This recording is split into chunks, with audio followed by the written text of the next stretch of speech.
While contemplating the delivery of training in regard to the intuitive body, I wondered how I could offer anything new on this subject. After all, the topic of intuition, under many labels and definitions, has been discussed for centuries. What could I possibly have to offer on this subject?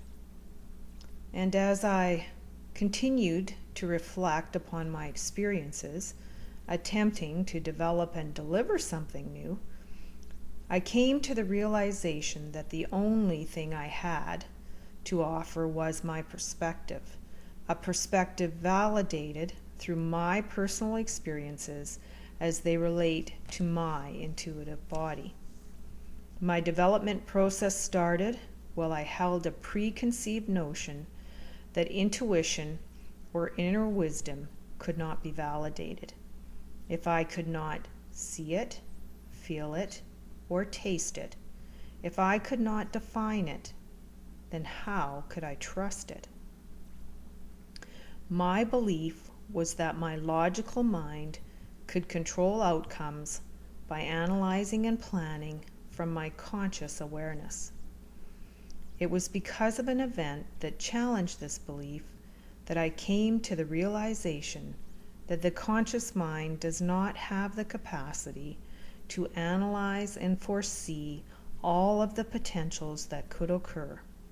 And it was arrogant of me to think that I could logically account for every turn of events. Additionally, it was just as foolhardy to believe that I had control over anyone or anything other than myself and my behavior. I felt like I was at a crossroads. I could continue with the belief that I had control, or I could test the belief that I had an innate ability that could guide me through events that I could not yet foresee or imagine. In my personal experience, the intuitive body is always growing and expanding. Once I started to access unknown parts, new ideas developed, and when put into practice became concrete skills.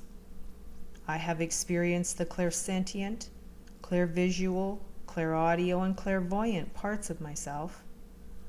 They have enabled me to act or be described as a medium, an animal communicator, a psychic, an energy healer, a spiritual advisor, a channeler.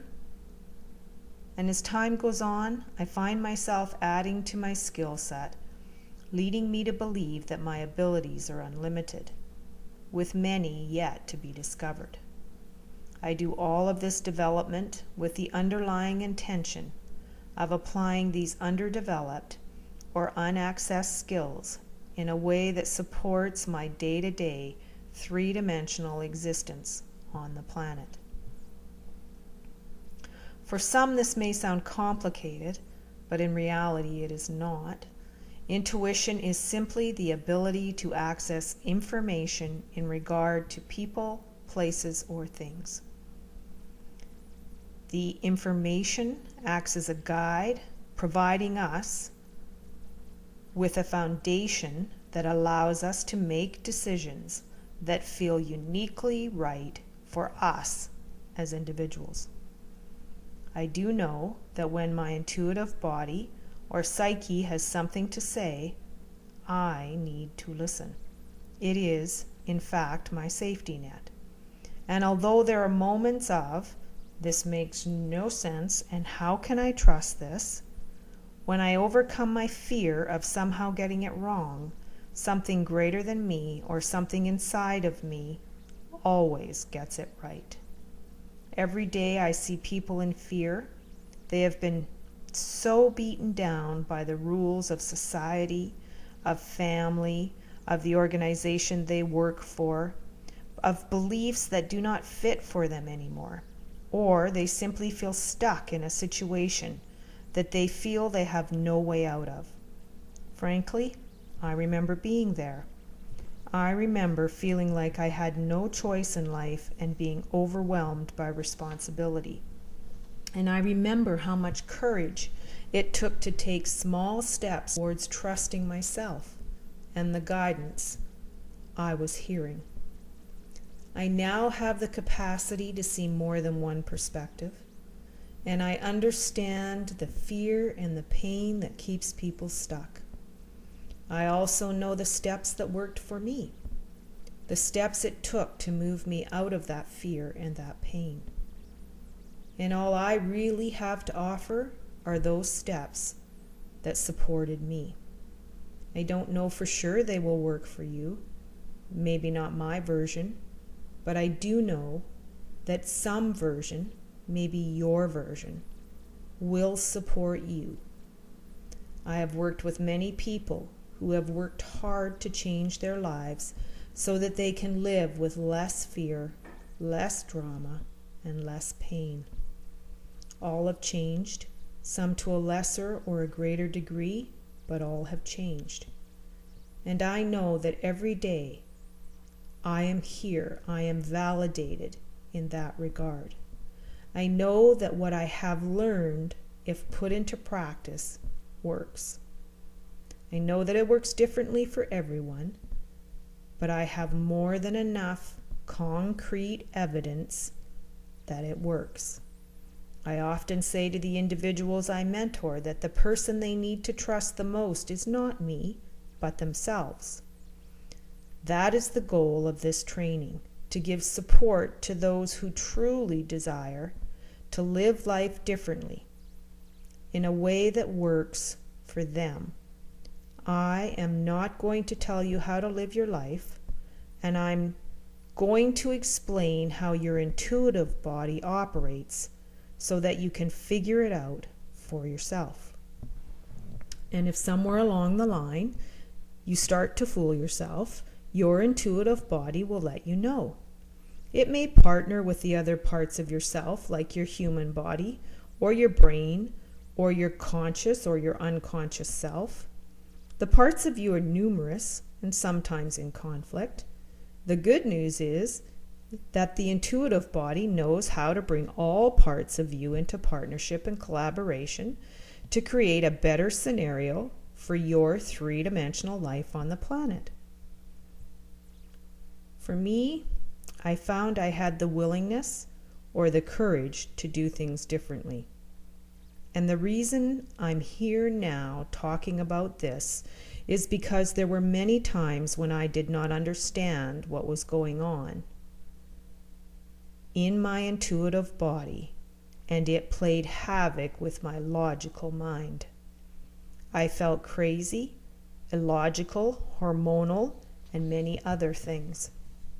Much of this was due to a lack of education on what it is to be an intuitive human being.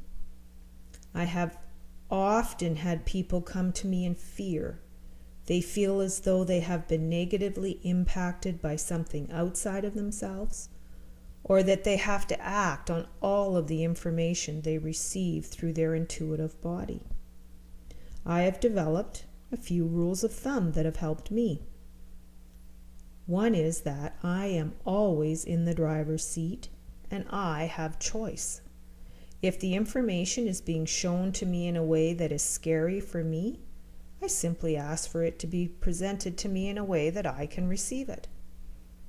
I can also discuss or negotiate with my intuitive body. I'm still in a human body, and there are many things that are very scary for the average human. Risk, for example, feels scary, and even though the intuitive body might recognize that there is no risk, the human mind might not see it as so. Fear, for example, is a filter that interferes with how we interpret information. Love is also a filter. Both will have us soften the message we receive or give to others. I call it the soft sell. Sometimes I have not passed on information that I know to be true due to my psychic sense because I feel the individual is not ready to hear it, or because I am afraid of the conflict I know it will cause. No one wants to hear they're going to leave their marriage or lose a child, or any other kind of catastrophe in their life. Most would rather have it catch them off guard. But there are times when the individual does want the information, when they are ready to be prepared for what will come their way. Listening to their intuitive body will guide you in how to work with them. In my case, I was afraid of having a negative impact on the lives of those who sought help from me. I was afraid of getting the information wrong. Truly, I was afraid of hurting myself or others. I knew that my good intentions may not be enough, and I had a strong desire to learn how to better support others without causing them pain through something I said. I now know that we are simply the receiver and the transmitter, but we can refine how and what we receive and how and what we are willing to transmit.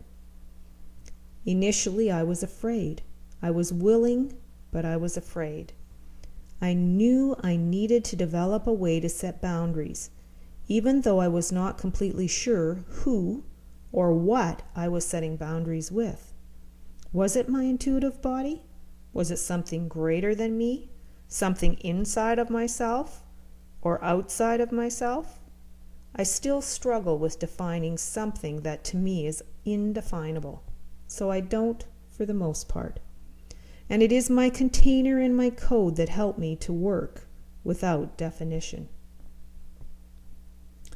I realized very early on that I needed to set boundaries. I needed to treat whatever it was that I was working in partnership with as though it was able to respect and acknowledge my needs as a human being. If my intuitive body required me to take action of some sort, it needed to be able to recognize that it was in partnership with the human body, one that experienced fear and distrust, and that my intuitive body would have to support the human being in a way that made sense for it. This meant partnering with my brain, which at the time had spent 20 years in what appeared to be a completely logical, sequential state of being. I also had strong negotiation skills because of my work in the corporate sector, and these skills gave me a sense of safety. I always maintained that I would be willing to act as a receiver and a transmitter, a bridge, if you will, between the human being and other energy beings, as long as I felt I was doing it safely. I know it sounds silly to think that I would even know if I was doing it safely, but here is where the trust is. If I truly was willing to believe that I had an intuitive body, then I felt I had to be willing to believe that that intuitive body could guide me to safety. What I came up with was my container. This was the contract, so to speak, I made with my intuitive guidance. I know I'm using language that may appear businesslike or at the very least overly human. Negotiate, contract, container, boundaries. For me, I had to keep the human side of me in perspective. I needed a way to stay grounded and centered and still maintain my credibility as a perfectly sane human being. I have to tell you, this has been no easy task. There have been so many times when I have suggested to people that they operate in a certain way where they felt like what I was asking them to do was so outside of their norm that I appeared to be crazy. But here's the thing. What is normal for one person may sound crazy to another, and vice versa. And when working with another, it is important to remember that what appears normal to you may seem abnormal to them. And what seems abnormal or illogical to you may be perfectly logical and normal for them. And this is where your need to understand can be a filter when working as a bridge for others. Attempting to understand information in a way that fits your life experience is not always effective. especially if the individual you are working with has a completely different experience that you could never conceptualize. Again, I'm using words that feel very businesslike, but there is a long history of the business world in my life, and now there is a long history of the psychic or intuitive world in my life, and I can accept and love all of the parts of who I am. They can partner to achieve the life plan I set out upon before I came here. Accepting and using all parts of myself has proven to be a benefit for me. I like the balance my logical self brings to my intuitive self. It helps me to communicate better with those who are new to what seems normal for me. I remember when I started to say to my son, "Well, I would never create that." In situations where it appeared that I should be afraid, he could not understand why I was not. It might have been something as simple as leaving the front door unlocked. And he might say I was illogical, because I was saying I would never create anything to worry about. What I was really saying was that I have used my psychic ability to look ahead, and there is no indication that someone is breaking in today. Therefore, there's no need to lock the door. He could understand that, because although he can't explain it, he has witnessed how accurate my psychic ability has been on a regular basis. He has become accustomed to trusting my psychic ability, and as long as I acknowledge my intuitive body and the information that is being transmitted through it, he can accept that. It is only when I do not acknowledge that I am working from my intuitive body that his resistance comes into play. And as I reflect back on my development process, I realize that I displayed some behavioral tendencies that have served me well. I discuss them in no particular order because I believe they are simply my experience and, from my perspective, all of equal value. It is also interesting to note I viewed any testing that I did in regard to my intuitive ability as play. And I encourage anyone who is considering expanding their intuitive ability or accessing their inner wisdom and guidance to view it as play. There is no right or wrong, simply the creation of new experiences. The first behavioral tendency was one of willingness rather than resistance. In many instances, my first inclination would have been one of resistance or discounting any guidance I was feeling because of the lack of logic or the concept of an outcome that made sense.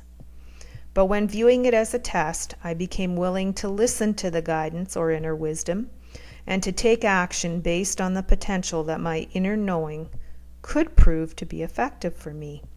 Sometimes the inner knowing was one of no action, but one of waiting.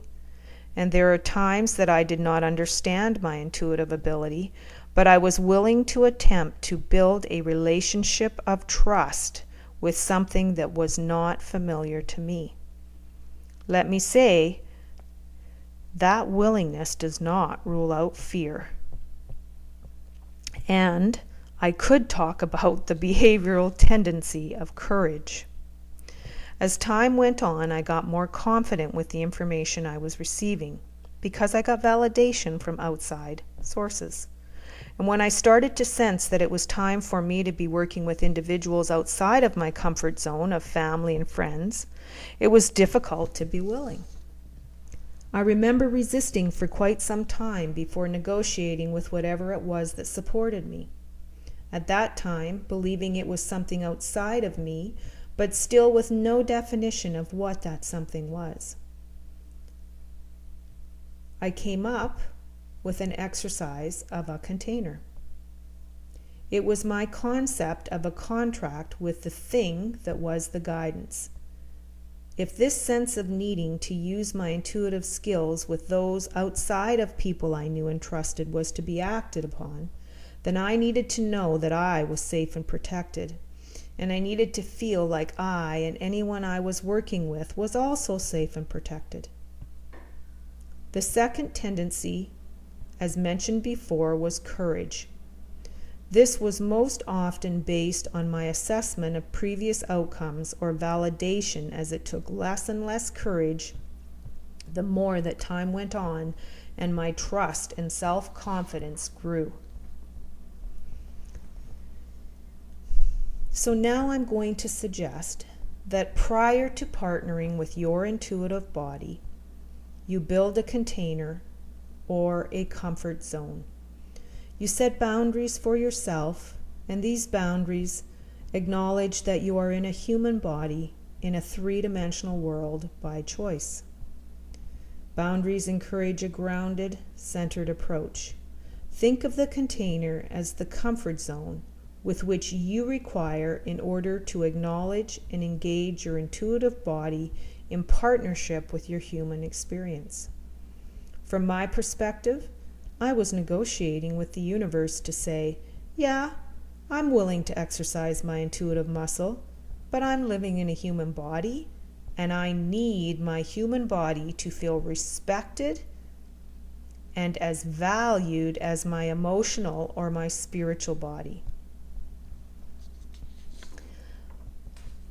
In retrospect, I created my container with my intuitive ability in mind, but was really creating a container for my entire life experience. The desire that was driving me towards expanding my intuitive ability was one of safety. To this point in my life, I had never really felt completely safe and had never had the experience of feeling protected. I needed to be able to breathe, to be able to release the fear that had motivated me for so long.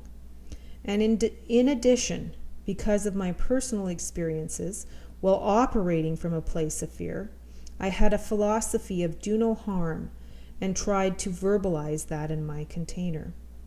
I recognized that my decisions from a place of fear had caused harm for myself as much as others. My container was an attempt to balance not only the life I desired for myself, but also my impact on the lives of others. Do no harm was inclusive of me and those I interacted with. This was simply my initial experience or attempt to clarify for both myself and my intuitive body what I needed my human experience to feel like. I was willing to let go of pictures of how it should look, but I needed the experience that supported feelings that felt good for me.